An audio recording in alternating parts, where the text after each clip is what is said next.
It's so great to be back on my stomping grounds of Orangeburg and to see everybody again. I want to thank Scarlett. You know, when you have, I think back to that horrific year of 2015, and when you have someone who you can count on to finish the job. You know, the goal was how do we hold the state together and make sure we don't fall apart. And through both of those cases, to know that we had a strong, competent leader that was going to get the job done was everything I needed to know that South Carolina was going to be okay. You took care of us, and I will forever be grateful. Thank you.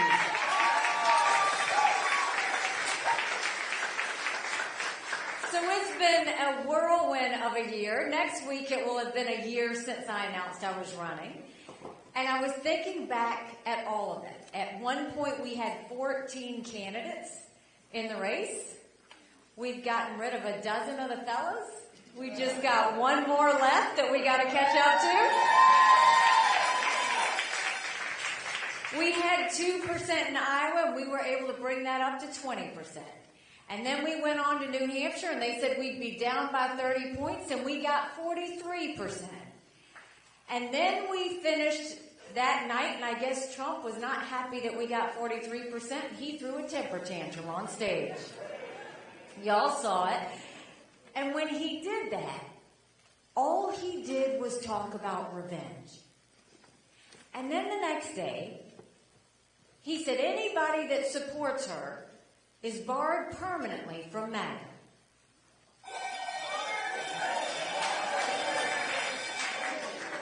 Now, when you're running for president, it's a story of addition. Your job is to bring as many people in as you can because you have to represent everybody. And so we had a little fun with that. We sold some T-shirts that said barred permanently. We sold 20,000 T-shirts. And then the next day, he tried to get the RNC to name him the presumptive nominee. And then we said, you know what, we don't do coronations in America, that we have more states that need to vote, and South Carolina had the right to vote, and so he had to pull back from that one. Then he had a court case in which he lost a good amount of money, and he went on another rant. And at that time, he talked about being a victim. Then you step forward, and we get our campaign disclosures out. And you see, from all the campaign donations we get, he spent $50 million in campaign donations on his own personal court cases. Then there's another court case, and they say that he no longer has immunity. And he says that he should have immunity because he was president of the United States. Now, we all know being president of the United States doesn't mean you're completely immune from everything. You're still a citizen as well. So now they're saying he won't have immunity. And then yesterday, he has a rally in our sweet town of Conway. And he goes and mocks my husband's military service.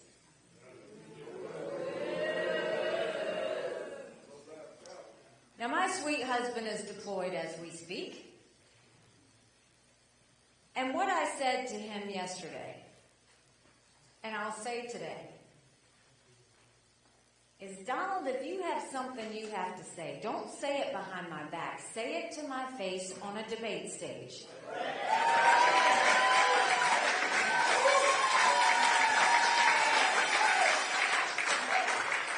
Donald Trump clearly doesn't understand that in South Carolina, we love our military men and women. In South Carolina, when I was governor, we were named the most patriotic state in the country. In South Carolina, we don't look down on those people who sacrifice and serve for our country. We lift them up and thank them every day for the rest of their life. But this is what I'll tell you bothers me. It's not even personal about me and Michael. It was the bigger issue of how much we value those who serve. And what bothers me about how he's handled this whole thing is never once did he talk about the American people. Never once did he talk about the fact that we're $34 trillion in debt and Republicans and Democrats are wasting our money like drunken sailors. Never did he talk about the fact that only 31% of 8th graders in our country are proficient in reading. Never once did he talk about that we have an open border with total lawlessness, that it only takes one to have a 9/11 moment. Never once did he talk about the lawlessness in our cities. And never once did he talk about the wars that are happening around the world. He only talked about himself. And that's what we have to look at, is where do we want to go from here? Because we really do have a choice. And I was at church this morning in North Augusta, and the pastor was preaching about that we should be unashamed of our faith. And we should be unashamed when it comes to our faith. And we should know that it's our faith that helped grow this country. And we should also know that it's our faith that's going to save this country. But if we're going to save this country, we all have to do something about it too. God doesn't expect us to sit back. God expects us to have action. Now,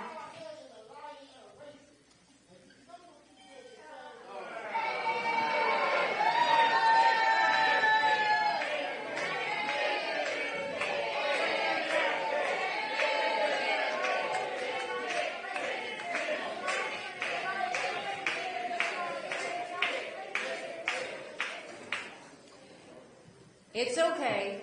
Y'all don't say anything about him, because you know what? My husband and all our military men and women sacrifice every day for him to have the right to do that.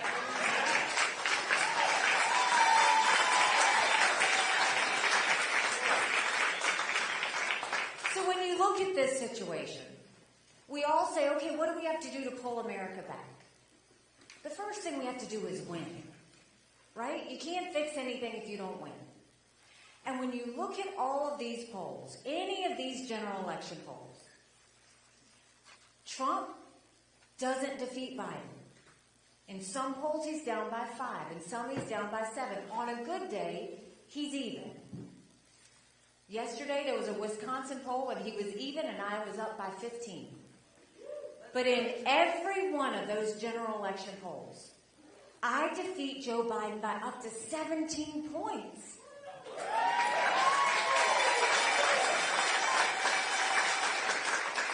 That's bigger than the presidency.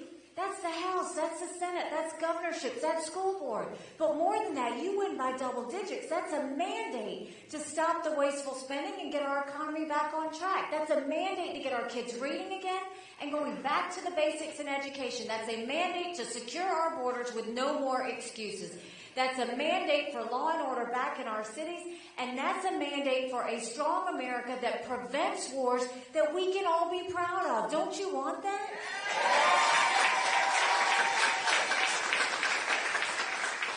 Because we can have that. But we've got to start getting to where we're focused on the things that really matter. You've got a totally open border right now. 8.5 million people have crossed that border. We had more fentanyl cross the border last year that would kill every single American. Number one cause of death for adults 18 to 45, fentanyl. And don't think for a second China doesn't know what they're doing when they send it over. Now, when we were together and I was governor, all of us passed the toughest illegal immigration law in the country. And President Obama sued us over it. And we won. We need to take what we did in South Carolina and we need to go national with it. We need to do a national E-Verify where every business has to prove that the people they hire are in this country legally. We need to defund sanctuary cities once and for all. No more safe havens in there. We need to put 25,000 Border Patrol and ICE agents on the ground and let them do their job. Let's go back to the Remain in Mexico policy so that no one even steps foot on U.S. soil. And instead of catch and release, we'll go to catch and deport. That's how we will finally close our border.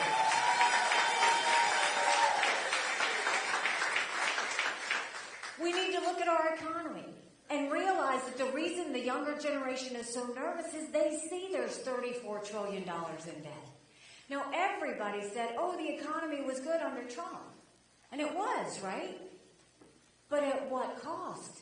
He put us $8 trillion in debt that our kids are never going to forgive him for. And now we're sitting there looking, and what does he want to do? He now says he wants to raise taxes on every American family by adding tariffs to every goods that come into the United States, from strollers to appliances. He tried to raise the gas tax to 25 cents per gallon back in 2018. He wants to cut Social Security in 10 years by 24%. You don't fix the economy by taking money away from people. You fix the economy when you start to put money back in people's pockets and when you focus on the value of a tax dollar. The way we'll deal with the economy is we will make sure that we stop all of this wasteful spending by Republicans and Democrats. We'll stop the spending. We'll stop the borrowing. We'll eliminate any of the earmarks, and I'll veto any spending bill that doesn't take us back to pre-COVID levels. That will save us trillions. Then we're going to focus on taking as many federal programs as we can and send them down to the state level. That will reduce the size of the federal government, but it will empower people on the ground. Think education, think healthcare, think welfare, think mental health. If all of those things come down to the states instead of being handled by people in D.C. And then we want to make sure that we open up the middle class. We're watching the rich get richer and the poor get poorer. That's why we want to eliminate the federal gas and diesel tax in this country.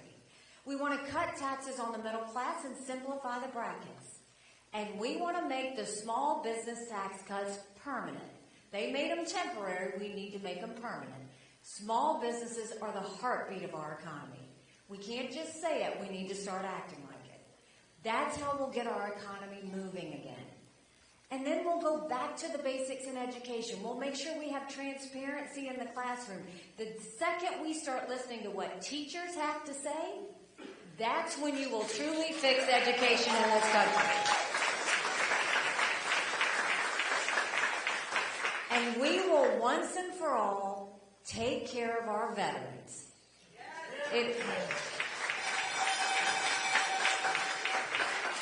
You look right now, over 35,000 of our veterans are homeless.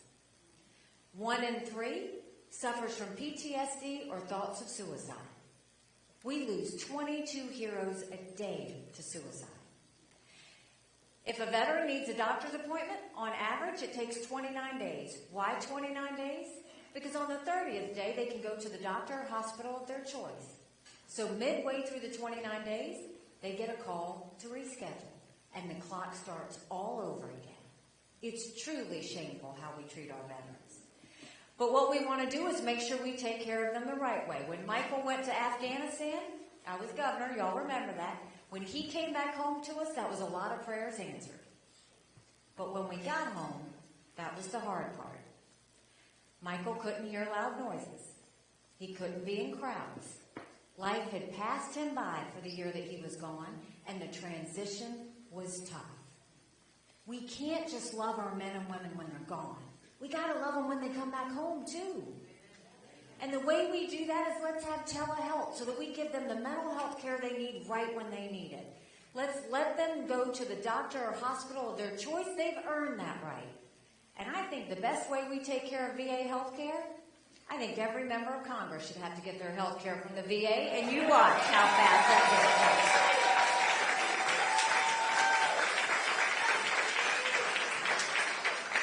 And then when it comes to national security, we should do whatever it takes to prevent war. That's what it comes down to, prevent war. And last night, Trump said the most irresponsible thing.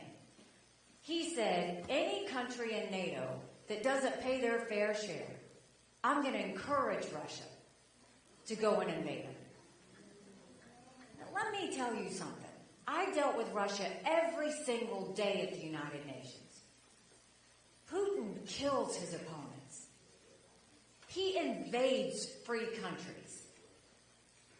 This is not someone you ever want to pal around with. And you certainly don't want to give them the right to invade a friend. I am all for making NATO pay their fair share. But the reason that has been the most successful organization in 75 years is because Russia's never invaded a NATO country. They know that together we're united. And they know together they can't touch us. So this is about getting things straight. And when you look at the difference between me and Donald Trump, he surrounded himself by the Washington, D.C. elite. All those congressional members, you can look at all of them surrounding him, singing his praises. But do you know why that is? They're not going to do that for me because I want term limits in Washington, D.C.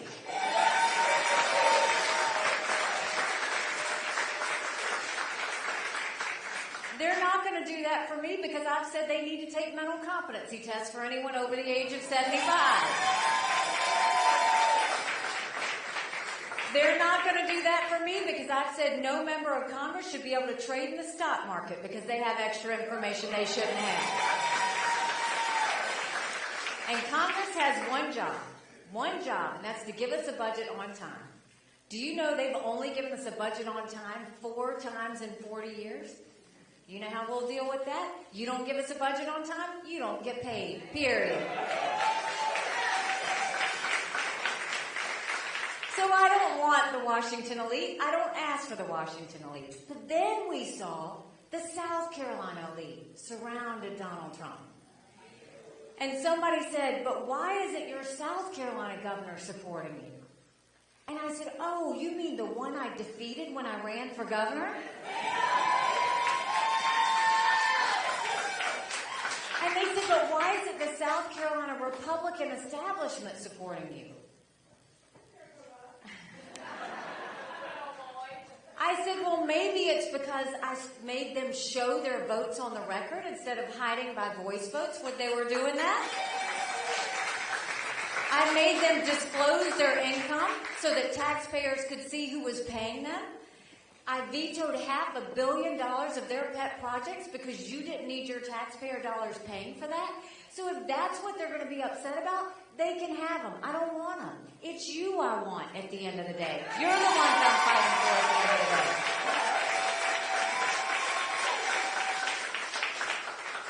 When it comes down to it, I'll tell you what happened to me 7 months ago. 7 months ago, I dropped my husband off at 4 a.m. for another year-long deployment. And I watched him and 230 soldiers pick up their 2 duffel bags of belongings to go to a country they'd never been, all in the name of protecting America. They're willing to sacrifice their lives and their families because they still believe in this amazing experiment that is America. So if they're willing to fight for us there, shouldn't we be willing to fight for America here?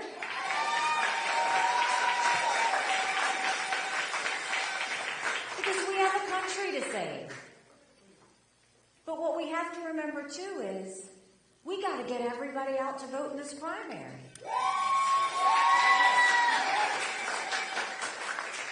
You know, I tell everybody, we have lots of people who vote in a general election. In general elections, you're given a choice. In a primary, you make your choice. This is the time we need everybody to get out and make their choice. Because they have a decision, and you have a decision. Do you want to go with more of the same, or do you want to go in a new direction? More of the same is not just Joe Biden. More of the same is Donald Trump. Knowing that 70% of Americans don't want to see a Trump-Biden rematch. The majority of Americans disapprove of Joe Biden, and the majority of Americans disapprove of Donald Trump. Both of those men put us trillions of dollars in debt. And do we really want to have a country in disarray, in a world on fire, and have two 80-year-olds as our candidates? And that's not being disrespectful. That's the fact that we need somebody who's going to go in with 8 years, fully disciplined, fully ready to get the job done.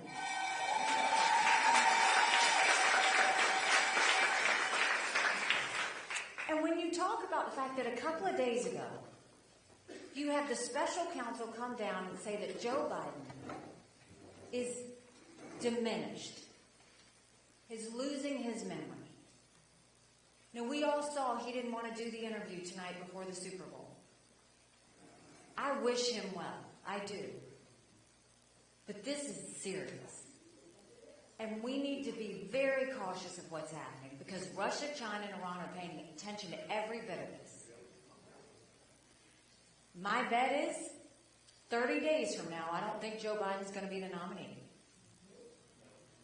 You're going to have a female president of the United States.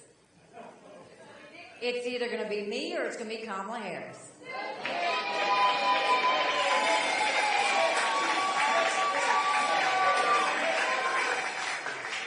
Now, it's not just Joe Biden that's been diminished.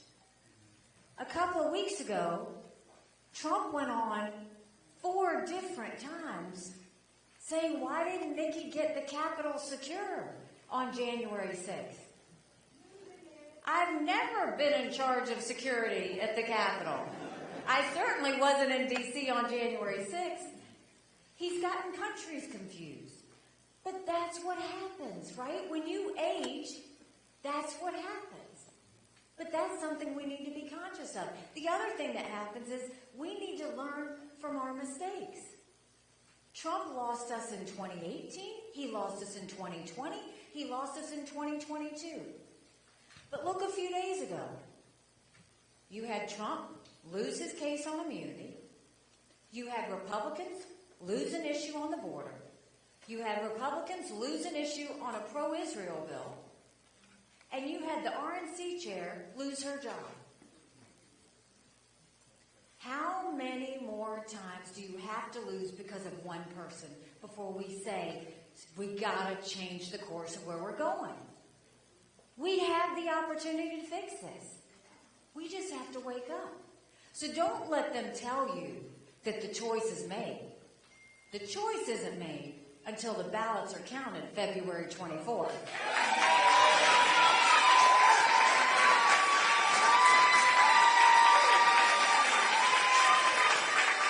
So this is what I will tell you. Keep the faith. America has an amazing ability to self-correct. Sometimes we have to hit rock bottom to know where up is. We're there. But now we have to do the work. If you will go out and tell 10 people that they can start voting early tomorrow, get your friends, get your family, get everybody to vote early at the polls. Anybody can vote. As long as you didn't vote in the Democrat primary, you can vote. And get them to vote and be a part of the solution. Take a yard sign when you go. Spread the word. Email your friends. Send text messages. Tell them to make a difference. Because in South Carolina, we know how to fix things. We know how to get things right. We just have to commit to doing it. You know, when I announced, someone asked me why I was running. And I said, my parents came here 50 years ago to an America that was strong and proud and full of opportunities. I want them to know that country again. I'm doing this for Michael and his military brothers and sisters. They need to know their sacrifice matters. They need to know that we love our country. I'm doing this for my daughter who just got married, and I saw how hard it was for her and her husband to buy a home. The average home buyer in America now is 49 years old. The American dream is leaving them. And I'm doing this for my son who's a senior in college. And I'm tired of watching him write papers of things he doesn't believe in just to get an A. That's not us. That's not America. And for the first time, 81% of Americans don't think their kids are going to have as good of a life as we did. We can't be okay with that. I'm not okay with that. We do have a country to save. But like I did the last 2 times, if you will join with me in this movement, if you will join with me in this fight, I promise you, I will spend every last day trying to prove to you that you made a good decision. God bless you. Thank you, Orangeburg. I appreciate it.